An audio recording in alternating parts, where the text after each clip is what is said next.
Prepare yourself. It's time for another awful, spooky wrestling moment. Watch if you dare.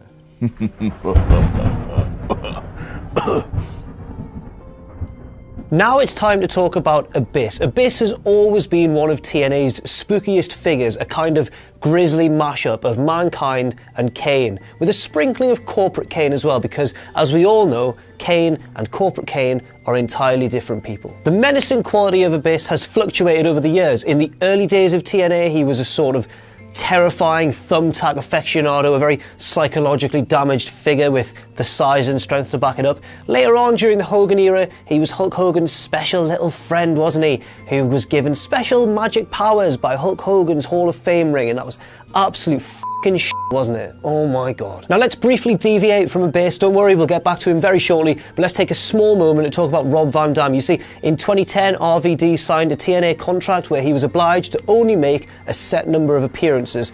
The sort of guy you'd bring in for a special attraction match or two, certainly not the sort of guy you'd want to make TNA World Champion. They made Rob Van Dam World Champion. He defeated AJ Styles on a random episode of Impact with no build whatsoever. Rob Van Dam was the champion. Idiots!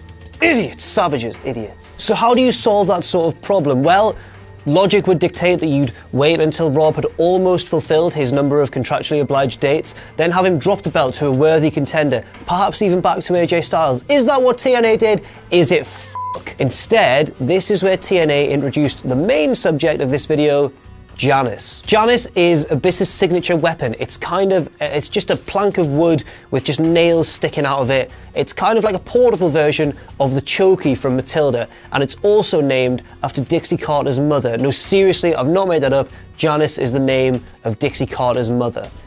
Naming your signature weapon after your boss's mum, bit disturbing, Abyss, mate, come on now. Abyss jumped the champion, RVD, backstage with Janice, and RVD was up. He looked like he'd been in a meat grinder. He looked like a horror movie villain. The cameras found him backstage, face down, an ungodly amount of fake blood spread over him, unconscious completely, looked like a corpse, looked dead. He was forced to drop the belt. This was TNA's special way of getting him to vacate the belt.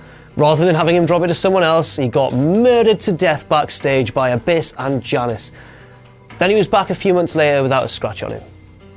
That's all the time we've got today for awful spooky moments. I'm sure you'll agree that one was both awful and spooky. Check back tomorrow for yet another awful spooky moment, and until then, I'll see you soon.